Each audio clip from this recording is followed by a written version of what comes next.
Hola, ¿cómo están? Bienvenidos. Hola Lorena. Sandra, ya te envió la invitación. Bueno, nos conectamos por acá.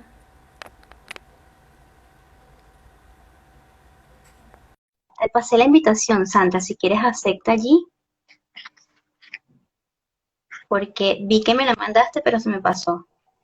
Hola, hola, ¿qué tal? ¿Cómo estás? ¡Qué gusto! Hola, Dani, ¿cómo estás? Aleja un poco aquí. Ya va. ¡Qué gusto! ¿Cómo estás? Bueno, nada, Pues aquí, un placer igualmente. hablar contigo. Qué bueno que pudimos combinar los horarios.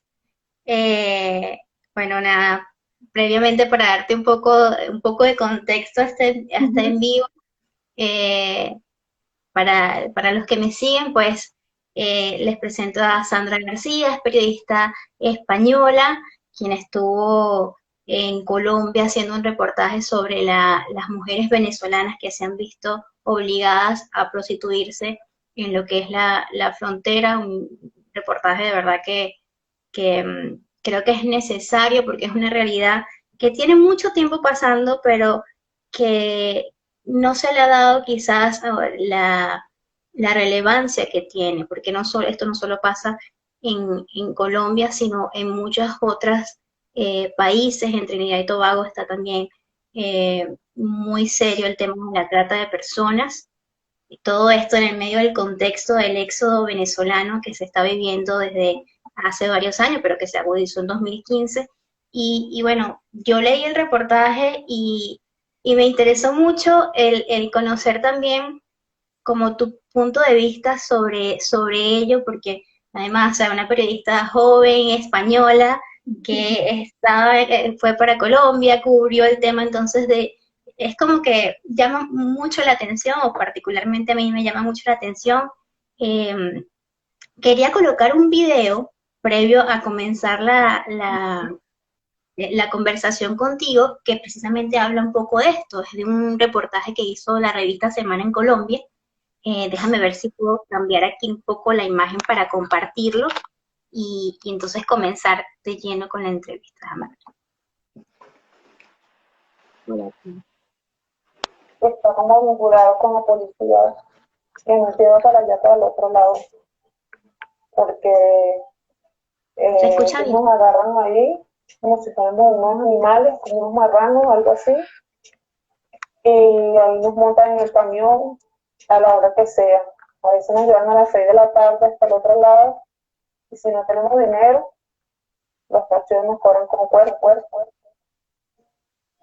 Cuando tú dices nos recogen en camiones, ¿es la autoridad colombiana? Sí, nos recogen en el camión de migración y nos llevan hasta el otro lado. Por eso es pasarse por las trochas, les toca pagar con el cuerpo. Si no tenemos dinero, a veces van a las 6 de la tarde y se hace de noche en las trochas. Es lo más peligroso que hay. ¿Cuál es la trocha más peligrosa? La del niño. Por eso es que la mayoría de las mujeres tratan de irse a sanatorios y migración. Tienen los camiones de mujeres, casi hombre no agarran. La mayoría son puras mujeres. ¿Qué crees de qué pasa eso? Es todo como un negocio. Porque un hombre lo pasan para allá y también una mujer.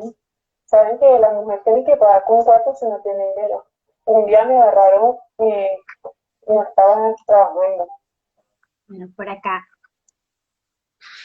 Parte de la situación, el reportaje que también estaba haciendo la revista Semana de Colombia sobre esta situación que tú pudiste evidenciar eh, de primera mano con varias de las protagonistas, que no estoy, quiero comenzar primero bien, sabiendo tu opinión sobre esto que está pasando es trata de personas, trata de blancas. Eh, Es, o sea, bueno, a ver, aquí hay varias vertientes. O sea, hay por un lado lo que es la prostitución forzada y explotación sexual de migrantes venezolanas, que es el caso que yo traté.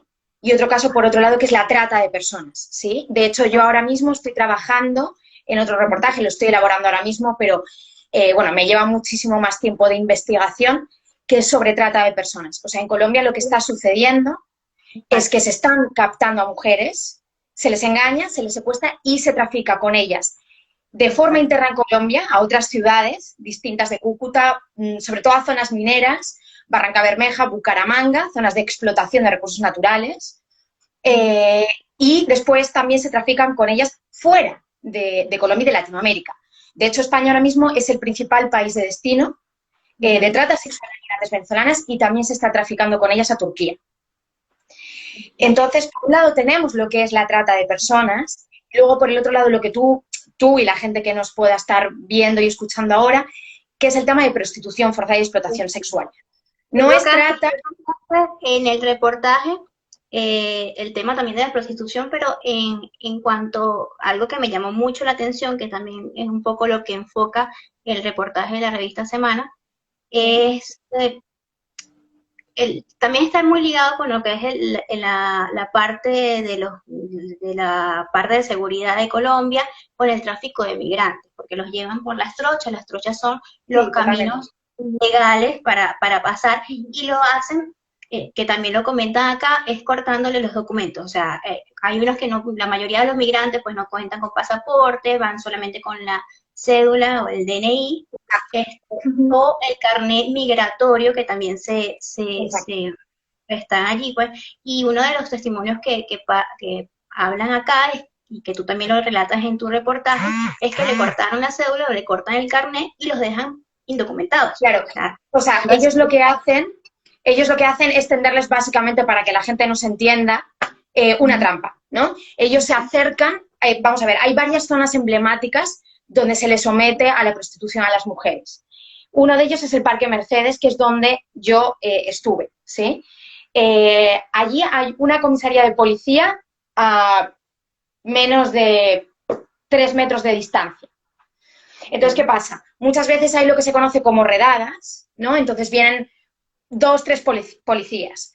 Vienen a por ellas, entonces en un primer momento lo que les preguntan es, como ya saben que hay protestas, que las corporaciones y organizaciones están protestando en Cúcuta porque se sabe de estos abusos, son muy conocidos, porque es que pasan a plena luz del día y delante de la gente, lo que sucede es que dicen, bueno, por favor, entrégueme su cédula.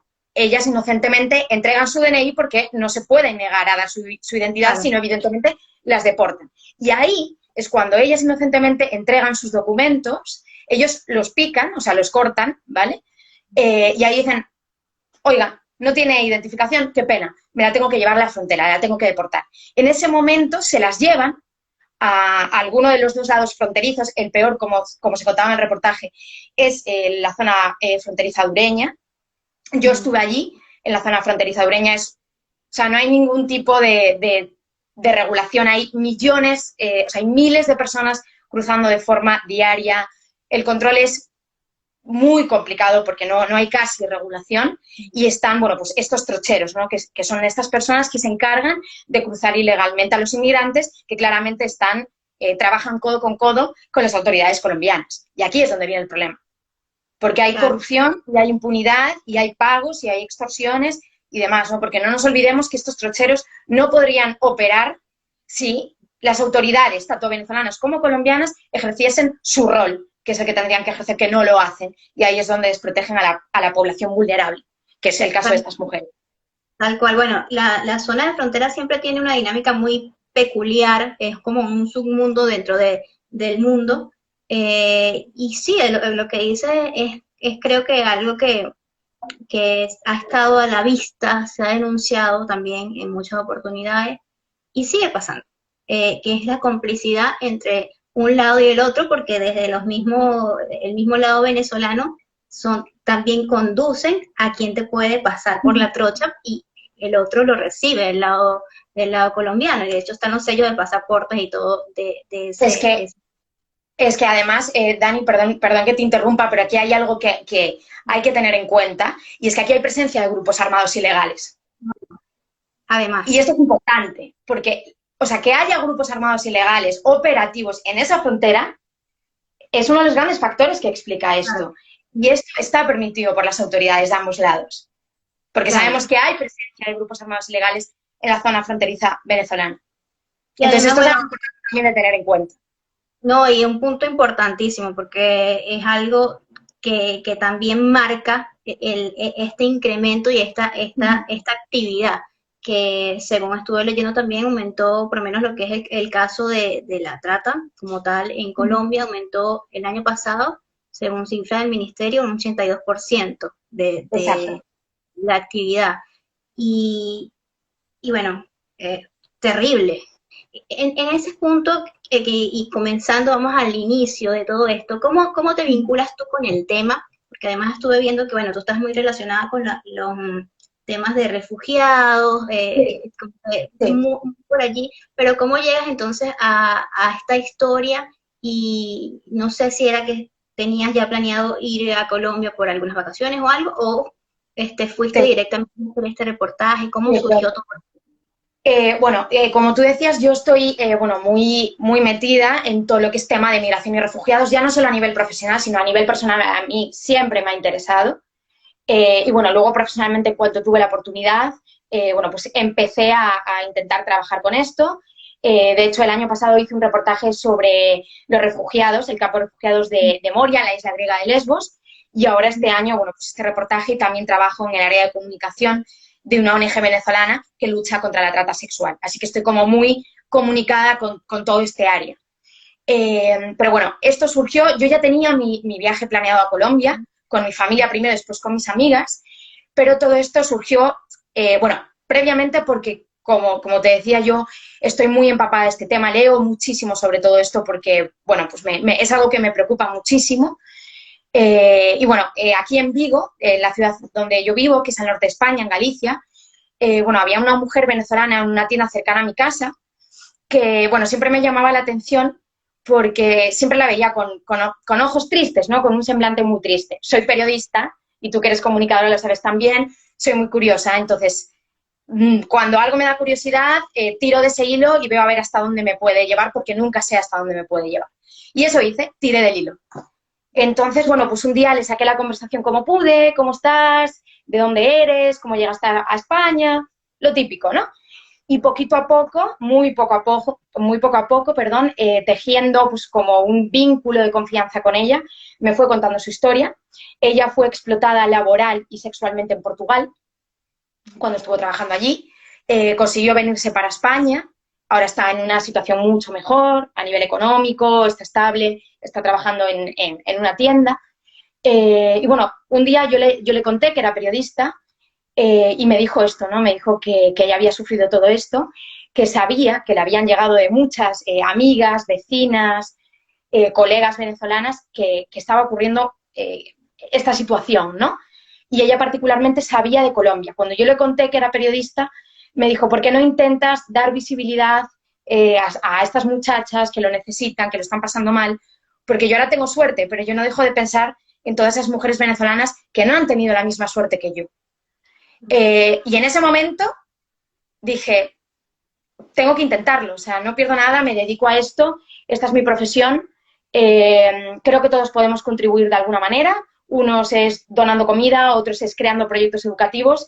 Yo como periodista creo que puedo contribuir desde este lugar, que es difundir, informar, comunicar, y dije, no tengo ninguna duda, o sea, creo que no puedo aprovechar mejor este viaje que contando estas historias. Así que en ese momento dije, vale, voy a intentarlo por todos los medios. Me encontré con muy poca transparencia a nivel de datos, prácticamente no hay datos oficiales, es muy difícil conseguirlos, la gente no quiere responder, no sabe o no quiere, hay muchísimo miedo. Empecé a tratar de buscar contactos, las fuentes oficiales e institucionales no me funcionaron en absoluto y ahí dije, bueno, pues voy a empezar por mi cuenta. Empecé a buscar, a contactar, a mover hilos. Una conocida mía tenía su suegro que era venezolano. Empecé a moverme y con mucho esfuerzo y mucha dedicación empecé a lograr contactos hasta que decidí y dije, bueno, esto yo no puedo contarlo desde Bogotá. O sea, esto no vale contarlo desde Bogotá, esto no puedo contarlo desde la comodidad de mi hotel de 4 estrellas yendo a hacer un par de entrevistas a la directora de la Cruz Roja en Bogotá. O sea, eso no es contar una historia. Yo necesito verlo con mis ojos, yo necesito escuchar a esas mujeres, yo necesito entender la dinámica de esa frontera y necesito exponerme, al igual que se exponen esas mujeres, porque es como mi forma de entender la profesión. Y me fui hasta Cúcuta. Y un poco ese es el inicio de la historia. ¿Cómo se dio entonces ese primer encuentro? Porque bueno, entiendo también que llegar, me imagino que estarían reacias en algunos casos, con temor, porque es algo natural. ¿Cómo se dio ese primer encuentro con la chica? Creo que Diana era una de las que estabas hablando. Ajá. Eh, ¿Cómo fue ese primer choque bueno, hablar y cómo lo recibiste? Bueno, lo primero, todos los nombres de las mujeres que aparecen en ese reportaje, evidentemente para preservar su identidad, están cambiados. Eso es lo primero. Pero bueno, para empezar, a mí me costó muchísimo lograr las entrevistas. Nadie, o sea, yo llegué a Cúcuta y yo me pasé el primer día, trabajé 14, 15 horas, si no recuerdo mal, en búsqueda de entrevistas. Fui hasta la zona fronteriza, me caminé prácticamente toda la zona fronteriza, traté de hablar con los psicólogos, con los profesionales, con la gente de las organizaciones. No sé, no le puedo decir, no sé, las mujeres con las que trataba de acercarme, reacias, con mucho miedo. Una de ellas, me acuerdo que el primer día me dijo, mire, mamita, yo sé que pasan cosas malas, yo sé que están desapareciendo mujeres, pero yo no puedo hablar, porque si a mí me ven ahora, yo mañana estoy muerta. Y esto no lo olvido, ¿entiendes? Porque es que yo en ese momento me di cuenta que realmente yo tratando de hacerlas hablar, las estaba exponiendo directamente, ¿sí? Entonces me di cuenta que por la vía oficial, tradicional a nivel periodístico, de que tú vas con tu grabadora, te sientas y haces la entrevista, además de ser muy cómodo, era profundamente comprometedor para esas mujeres y que esa no era la línea. Así que bueno, me moví extraoficialmente, hice alguna cosa que es complicada de contar aquí, más que nada porque, bueno, pues me acompañaron personas y me ayudaron y no quiero meterlas compromisos, pero evidentemente no pude ir por la vía tradicional de entrevista, de decir soy periodista y vengo a grabar. Sí que después con las mujeres que salen en las imágenes del reportaje, bueno, primero empecé a hablar con ellas, tratar de, bueno, pues de que se relajasen, de que entrasen en confianza, me bebí un café con ellas, me bebí otro café, me fumé un cigarrillo, ¿no? Como que traté un poco de que se diesen cuenta de que yo estaba allí para ayudar. Porque, ¿qué pasa? Mucha gente de la que se acerca a ellas, el 90% de la gente que se acerca a ellas no es para ayudarlas. Entonces, es natural y es normal que no quieran dar su testimonio, ¿no? Pero bueno, me senté con ellas, empecé a hablar, empecé pues, tratar de demostrarles que yo lo único que quería era tratar de difundir sus historias para ver si así podíamos lograr algún tipo de ayuda o de presión más a nivel internacional, ¿no? Ya no solo a nivel Colombia, sino a nivel ya, pues eso, Europa, por ejemplo, ¿no? Y te digo la verdad, la primera que empezó a hablar, cuando empezó a hablar, no paró. Y después se unieron 10, 12. Ese día yo llegué a entrevistar a más de 15 mujeres, porque esas mujeres necesitan hablar, porque es lo que cuenta una de las entrevistadas de ese reportaje. Necesitamos que nos escuchen. O sea, no es que nos den comida o que nos den plata o que nos den ropa, que también, porque lo necesitan, pero es que necesitan ser escuchadas. Porque estas mujeres se acuestan con estas historias todos los días a su cama y no tienen a nadie con quien compartirlo. Más que otras mujeres que viven lo mismo que ellas. Y o sea, yo creo que realmente compartir el dolor no creo que resuelva el problema, porque estas mujeres necesitan acciones, pero sí creo que puede ayudar a sanar su día a día, que es lo más complicado. Entonces, bueno, pues fue un poco así. A día de hoy sigo hablando con ellas. De hecho, hoy hablé con una de ellas, tengo sus números, cada tanto les escribo para saber qué tal están. O sea, realmente creé un vínculo con ellas y un vínculo muy especial para mí. Sí, es que son realidades que tú dices, bueno, a veces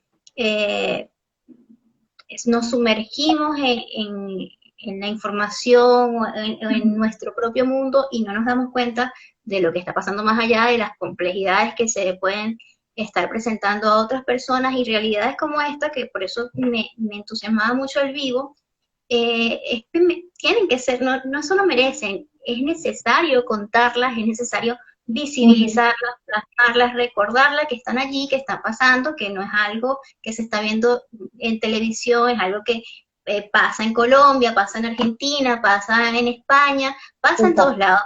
En este caso particular, bueno, estamos, por lo menos como venezolana, también lo digo, Venezuela está viviendo un éxodo impresionante. Masivo.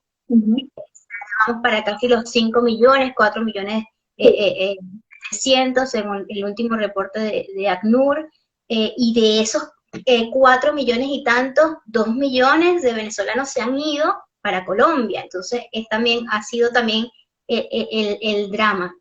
Inciso, tema de cifras. Ese es otro tema. Tampoco hay transparencia en las cifras. Fíjate que Migración Colombia, el 25 de febrero de 2020, si no recuerdo mal, me leí su informe para mi reportaje, hablaba de 1.771.000 colombianos en Cúcuta, ¿no? Y 2 millones por ahí en todo Colombia. Fíjate que las organizaciones privadas, yo entrevisté a la directora de Cruz Roja para la sección Cundinamarca-Bogotá y me decía, Sandra, hablan de 1.700.000. Esa cifra la pasamos hace un montón. Nosotros en terreno tenemos alrededor de 3 millones y medio, calculamos. Claro, porque es esas cifras también se van en base a lo que están ya con papeles, o sea, pero todos los que han entrado, la mayoría que han entrado de forma ilegal no se contabiliza. Estas personas, estas mujeres que han entrado, las que han caído también en lo que es la trata, eso no está por ningún lado contabilizado, no puede estar por ningún lado. O sea, de hecho, las últimas cifras de trata sexual que yo conseguí, que son de organizaciones, repito, porque no hay un monitoreo estatal, estamos hablando de que, si no recuerdo mal, entre 2018 y 2019 fueron rescatadas, 500 migrantes venezolanas de trata sexual. Pero imagínate cuántas hay que no fueron rescatadas. Es que, ¿sabes? Es que es impresionante. Se está hablando, la oficina contra la droga y el delito habla de que se estima que por cada mujer víctima de trata sexual que es rescatada, 20 mujeres de trata están sin identificar. Saquemos números. O sea, es un universo, el de la trata sexual, totalmente encubierto. Y está encubierto a propósito. Claro, y con complicidades de autoridades, gobiernos, estados, policías. Entonces, yo por eso creo que es tan importante e insisto tanto en que es necesario que la sociedad empiece a exigir dónde están esos números, dónde están esas cifras, dónde están esas... Porque es que no nos olvidemos una cosa, las cifras son cifras, pero es que esas cifras esconden mujeres detrás de esos números, con nombres y apellidos, de carne y... Son 500 mujeres, no son 500 el número, son 500 mujeres, 500 madres, 500 hijas. Entonces, ¿dónde están esas 500 mujeres? ¿Qué pasa con la sociedad? Porque no estamos exigiendo que se haga algo con esas mujeres. Es que yo creo que esto es una muestra de que algo estamos haciendo mal. Porque te quiero decir, esto no podría hacerlo las autoridades si la sociedad empezase a exigir y empezase a decir, no, oigan, paren. O sea, yo quiero que esas mujeres aparezcan, yo quiero entender qué está ocurriendo, yo quiero entender qué está pasando. ¿Entiendes? Es algo también en la presentación que hacían de tu reportaje en las redes de Código Nuevo, que es donde salió, creo que era una cita que te había dicho una de ellas, que es como algo así parafraseado, era que el silencio o la mirada que ignora o que tapa toda esta realidad es el peor asesino de todos, o sea, el peor asesino de todos, y ese silencio parte también de la misma sociedad, porque estas cosas pasan en un entorno social donde que, ok, estamos, bueno, inmersos, hay corrupción, entendemos todo eso, pero es la misma sociedad la que tiene que generar los cambios, para que este tipo de cosas... Exacto. O sea, fíjate que cuando yo hablo de silencio, no hablo solo de silencio de las autoridades, porque está claro que las autoridades van a guardar silencio si están encubriéndolo.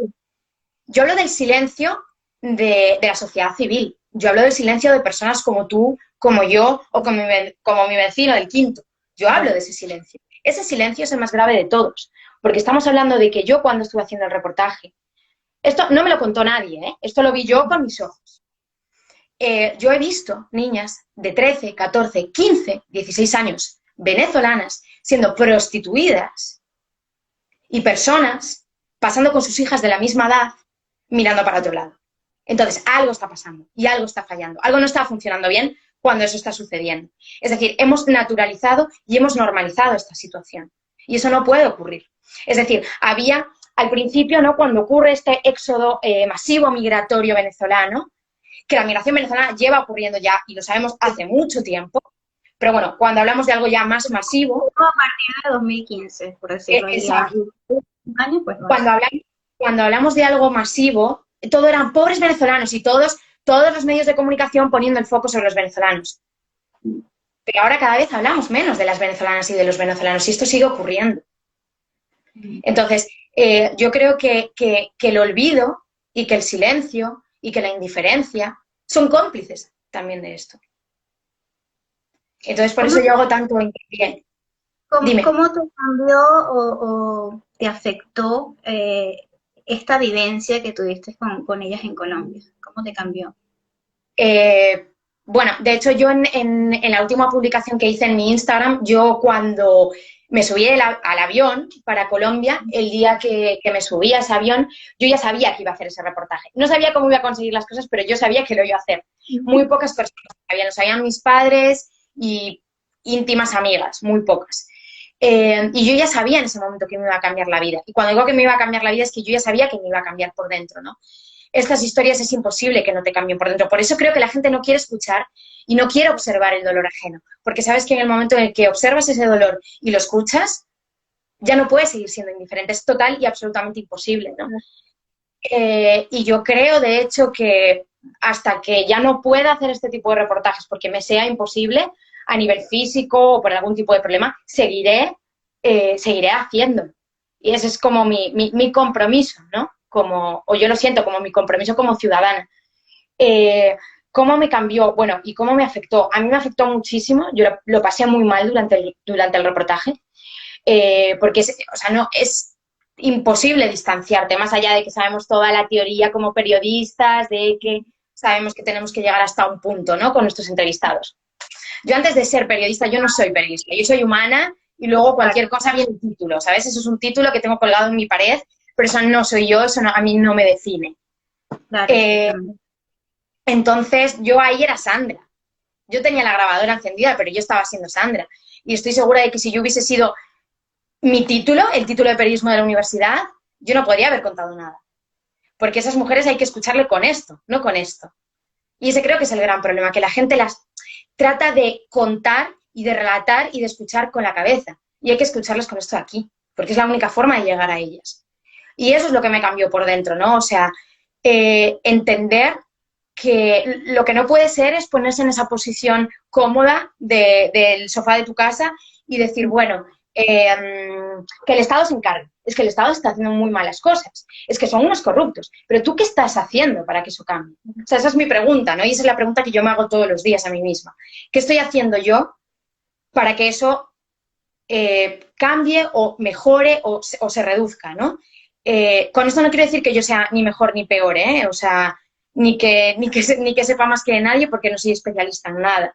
Pero creo que esto para mí, hacer este reportaje fue una sacudida absoluta. O sea, una sacudida de decir, ¿qué haces aquí? Y qué estás aportando y a qué estás contribuyendo y cómo quieres vivir tú y cómo quieres que sea el mundo en el que tú estás viviendo y en el que vas a seguir viviendo y en el que van a vivir otras personas de las siguientes generaciones.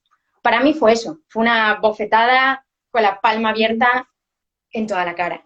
Y fue una lección por parte de esas mujeres, porque yo con ellas descubrí que el ser humano es muchísimo más fuerte, muchísimo más adaptable y muchísimo más resiliente.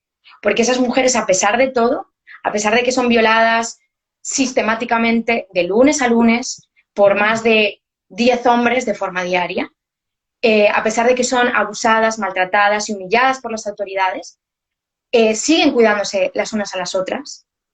Siguen, no sé cómo, porque es que esto es como, para mí es un enigma, ¿no?, que todavía trato de entender. Siguen amando la vida y se siguen aferrando a ella. Supongo que porque llega un punto que ya no tienen a otra cosa a la que aferrarse, ¿no? O se aferran a la vida o se vuelven locas del dolor. Esto es así. Entonces, pues esas mujeres a mí, desde luego, me dieron una lección de vida, ¿no? O sea, yo con ellas aprendí que yo veo a muchas personas que no están muertas, físicamente están vivas, pero se están matando todos los días un poco. Y ellas me demostraron eso, ¿no? Que a pesar de todo eso, están vivas, profundamente vivas, y siguen luchando y siguen peleando y siguen tratando de cambiar su realidad y de mantener a sus familias y de enviarles dinero a sus familias en Venezuela para que puedan salir adelante. Entonces, fundamentalmente eso, diría que fue lo que aprendí. Y de las historias que te contaron, ¿cuál, además de las que están plasmadas en el reportaje, cuál te quedó grabada, que digas, wow, que te gustaría compartirla o crees primordial compartirla con las personas? Bueno, una de ellas no la puedo contar hoy aquí porque es el otro reportaje que estoy preparando, que es sobre trata sexual, que fue una mujer que entrevisté que fue captada y secuestrada, o sea, fue engañada desde Venezuela y fue llevada hasta Colombia y bueno, pues fue encerrada, ¿sí? Esa fue una de las historias más impactantes porque ella, bueno, pues pensaba que venía a cualquier otra cosa y la cerraron, la secuestraron, la tenían encerrada con candado, secuestrada con sus dos hijas menores de 8 y 4 años.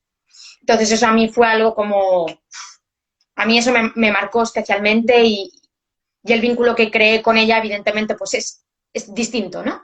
Pero creo que una de las historias que a mí también más me impactó fue el de un adolescente de 16 años que conocí porque bueno, está siendo otra de las nuevas realidades y es que ahora cada vez más, de forma exponencial, se están prostituyendo también a menores venezolanas de entre 13 y 16 años que se están haciendo cargo económicamente y emocional y psicológicamente de las familias. Y una de las chicas que conocí de 16 años estaba recién parida, su bebé tendría menos de un mes, o sea, yo creo que tendría unas 2, 3 semanas a lo mucho. Yo me senté al lado de ella en un taller al que yo asistí, que daban pues, a mujeres en condición de explotación sexual. Yo me acerqué a ella, me senté con ella. Bueno, le ofrecí algo de comida, le ofrecí una Coca-Cola y demás, y nada, estuve hablando ahí con ella. Y entonces ella me contaba que había asistido a la charla porque, bueno, pues eso era como lo más parecido a un hogar que ella tenía allí, o sea, que era un lugar en el que se sentía escuchada, en el que sentía que alguien realmente se preocupaba por su dolor, porque a mí ella me comentaba que ella llegó a sentir que su dolor no le importaba a nadie, ¿no? O sea, que la gente pasaba delante de ella y que se podría morir ahí con el bebé y que nadie haría nada, ¿no? Entonces esto a mí me resultó muy fuerte y además porque ella, bueno, pues en un momento me preguntó, ¿no? Que de dónde era yo, que de dónde había venido, le conté que era de España, le conté que era periodista y ella me decía, qué lindo, yo quiero estudiar también, me gustaría ser chef de cocina, pero bueno, ahora no puedo porque tengo que criar al bebé y bueno, tengo que dedicarme a esto porque aunque esté recién parida, me sigue tocando igual, ¿no? Estamos hablando de que ella me contó que ella parió y a la semana siguiente la siguieron prostituyendo. Una niña de 16 años. Y bueno, pues me acuerdo además que en el momento que terminó el taller y demás, pues cuando ellas estaban saliendo, ella se acercó a mí, retrocedió, vino a mí con el carrito del bebé y me dijo, bueno, espero que nos podamos ver en España, ojalá algún día yo pueda viajar y pueda estudiar como tú y pueda dedicarme a una profesión y pueda salir de esto, ¿no? Entonces yo en ese momento, o sea, dije, o sea, que estamos haciendo tan mal para que le estemos quitando, o sea, nadie tiene el derecho de quitarle la adolescencia a nadie, ¿no?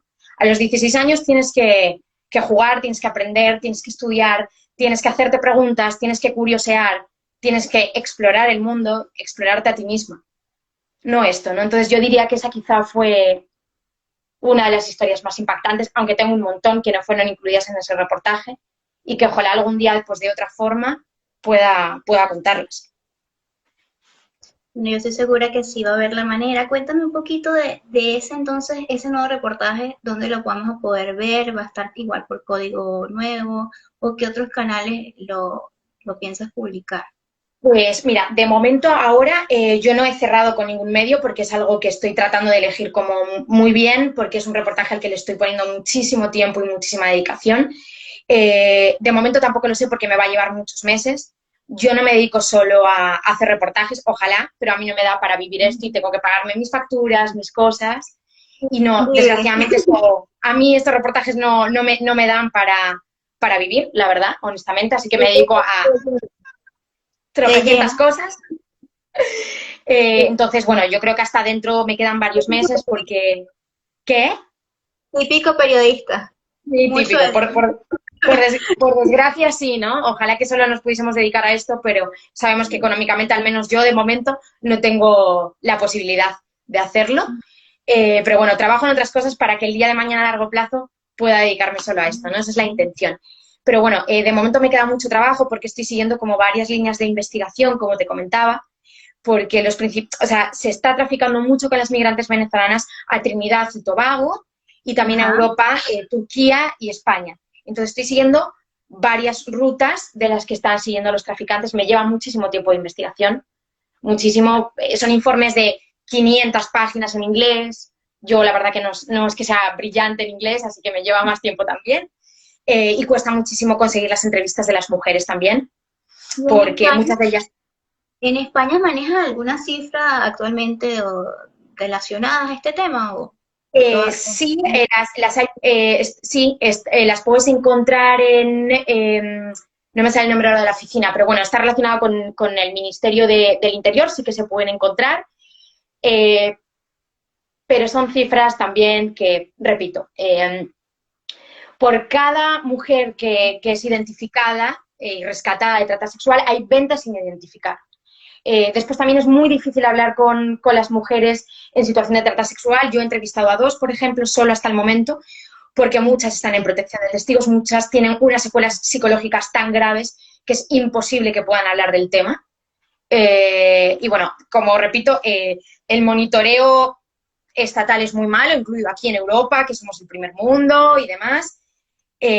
No hay cifras suficientemente transparentes, porque piensa que aquí, por ejemplo, en el caso de España, la prostitución está legalizada. Entonces, eso es un problema, porque Claro, muchas veces, ¿qué es lo que hacen? Siguen el siguiente modus operandi. Lo que hacen es traer a las migrantes venezolanas, bien desde Venezuela o bien desde Colombia, porque muchas de las mujeres que están llegando a España, lo que hacen los traficantes es seguir la ruta Cúcuta, Bogotá. Bogotá, Madrid, Barajas, y desde Madrid, Barajas las distribuyen a lo largo a lo largo del país, ¿no? En distintos burdeles. ¿Qué pasa? A muchas mujeres las traen captadas con engaños, ¿no? Las dos vías más comunes son la de un trabajo Trabajo. que es un año, ¿no? Que vienen, vienes como empleada doméstica a trabajar a una casa de familia a Madrid, por ejemplo. Llegan aquí, vienen con todos los papeles en regla, DNI, pasaporte, todo legal. La prostitución en España es legal, entonces, ¿qué pasa? Vienen los policías, entran al burdel, nosotros estamos haciendo una actividad legal. Claro. Se ejerce la prostitución, está legalizada en este país, y miren, las mujeres tienen documentos que son legales, tienen su pasaporte en regla, tienen sus permisos de residencia españoles, a mí no me pueden acusar de nada. Esas mujeres están amedrentadas, están coaccionadas, están amenazadas. ¿Quién habla ahí? Las mujeres que yo logré entrevistar son mujeres que escaparon de sus Claro. captores. No, o sea, yo las dos mujeres que entrevisté no fueron mujeres que... Pues ya salieron de esa situación. No, son mujeres que escaparon. Y otras tres mujeres que no entrevisté, pero que estoy intentando lograr entrevistarlas, que conseguí gracias a una organización colombiana con la que contacté, son mujeres que también escaparon. Entonces, ese es otro de los principales problemas. Entonces, este universo es un universo tremendamente oculto, ¿no? Entonces, las cifras son muy entre comillas. O sea, Bueno, es mucho más grande de lo que parece.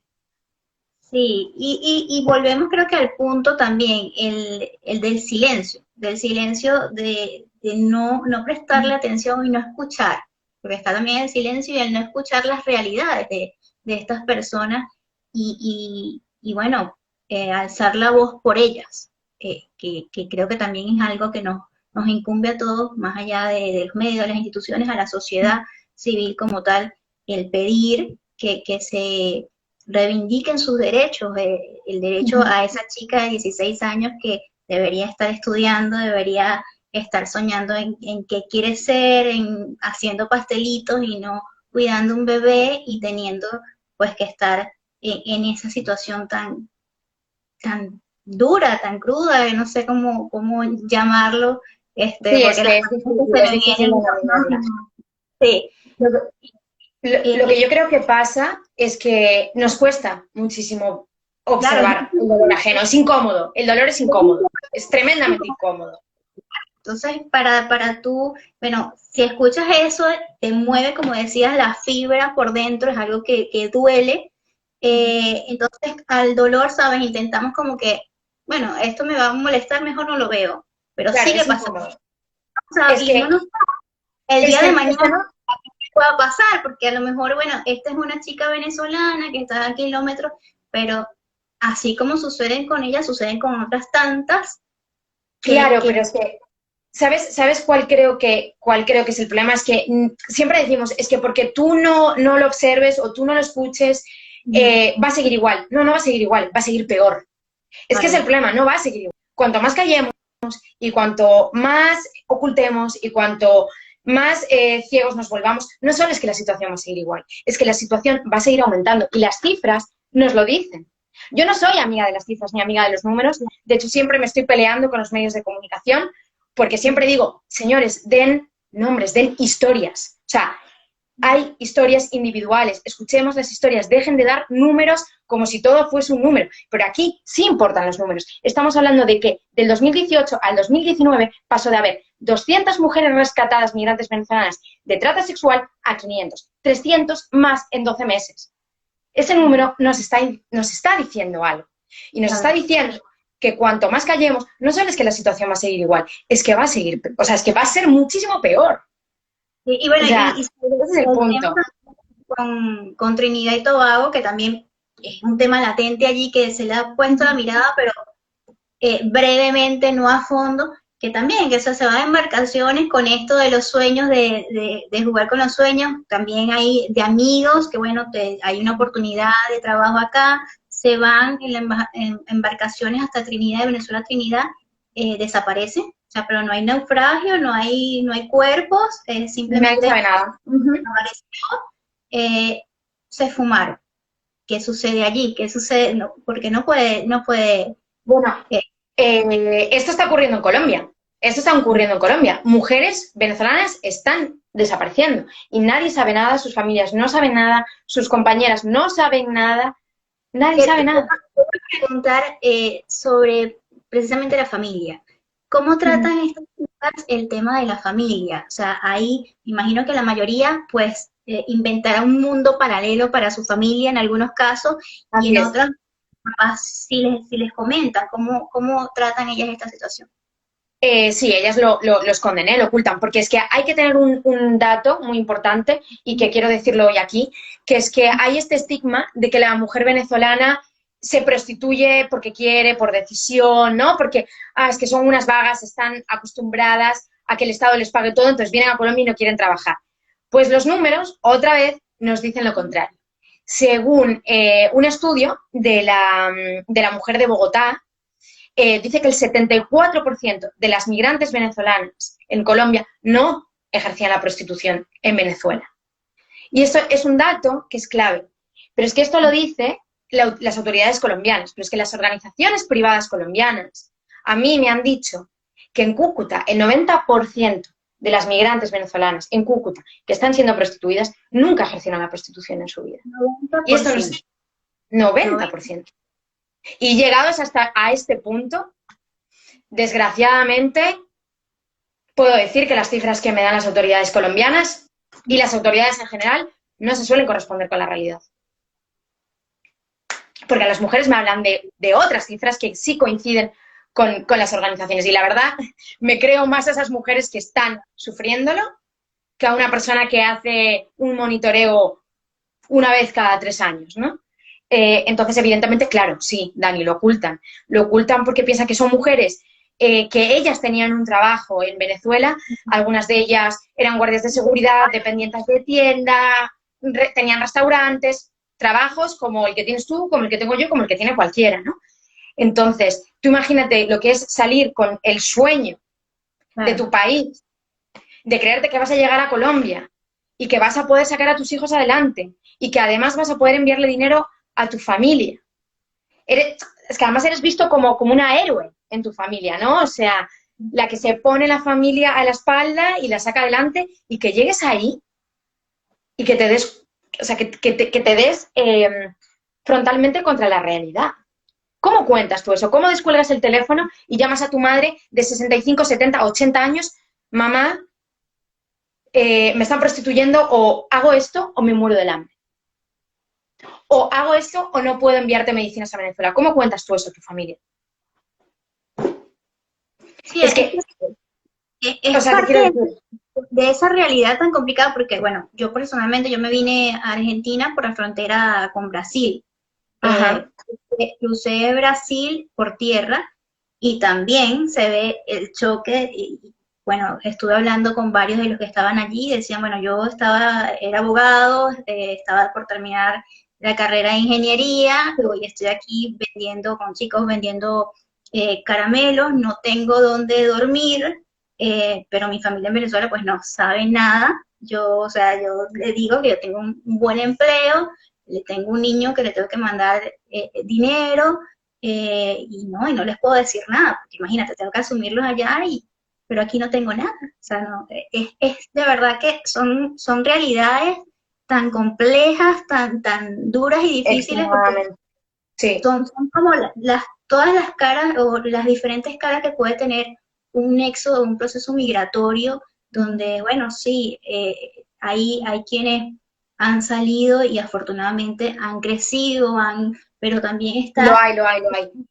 eh, Eh, de, lo de hecho, a mí una persona me escribió por el reportaje diciéndome, oye, ¿por qué hablas de la prostitución forzada de las migrantes venezolanas cuando se explota a las brasileñas, se explota a las mexicanas, a las rusas? ¿Por qué hablas de las venezolanas? Nos haces un flaco favor, así no nos ayudas, ¿no? Porque como que creas en el imaginario de la gente que todas las venezolanas somos prostituidas. Y le dije, no. O sea, es verdad que muchas mujeres de muchísimas nacionalidades, por desgracia, están siendo explotadas. Ojalá tuviese los recursos y el dinero para poder hacerlo. Tú que eres periodista, sabes que económicamente estos reportajes no se gana dinero, sino que se pierde haciéndolo, se pierde dinero de tu bolsillo. Ojalá pudiese hacerlo, pero no puedo, de momento no puedo contarlo todo, ojalá algún día pueda, ¿no? Eh, pero el tema es que esa minoría está sufriendo exponencialmente. Sí es verdad que hay historias de personas que les ha ido genial y que han conseguido trabajo y que han incluso llevado a cabo emprendimientos. Yo conozco casos de aquí en España y es maravilloso y eso hay que contarlo y hay que darle visibilidad porque forma parte de la realidad, ¿sí? pero la Pero otra también es verdad que cara, de esa cara se habla mucho más porque es claro, mucho más fácil más escuchar feliz, cosas bonitas y positivas. más atractiva y Claro, más atractiva pero y claro, lo que claro, nos choca con la realidad, con la dureza, o es claro. lo que nos cuesta asimilar. Es que además yo digo, yo soy consciente de que el momento actual que estamos viviendo es muy complicado. La gente lo está pasando realmente mal a nivel mundial, diría, ¿no? Con el tema del coronavirus, personas que están perdiendo a sus familiares o que están enfermando, personas que les han despedido, que no tienen recursos económicos, que se han quedado sin trabajo.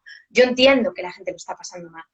Entonces, entiendo que cuando llegas a tu casa, lo último que quieres es ponerte a leer un reportaje o ver algo en la televisión que te habla del dolor ajeno, porque es que te enloqueces, es que empiezas a pensar que el mundo es un lugar hostil. Y yo entiendo eso. Ahora, lo que hay que pensar es que si seguimos por este camino, si a día de hoy esto es un lugar hostil, ¿cómo va a ser dentro de 5, 10, 15 años? Entonces, eso es un poco como mi reflexión y el planteamiento que yo pongo sobre la mesa, ¿no? A raíz de ver toda esa situación. Sí, bueno, y también creo que es algo importante resaltar que el hecho de que tú visibilices una realidad, un suceso, que le des voz y relevancia a algo, no se la resta tampoco a otras cosas, Exacto. porque es lo que se tiende mucho a hacer en las redes, que bueno, que si mataron a alguien allá, bueno, pero ¿por qué no ves el homicidio que ocurrió aquí? No, o sea, estamos hablando de justicia, estamos hablando de exponer verdades. Es tan válida esta realidad como es tan válida la otra realidad, ambas son importantes, no hay, una no le resta importancia a la otra, las dos Válida son la otra. importantes.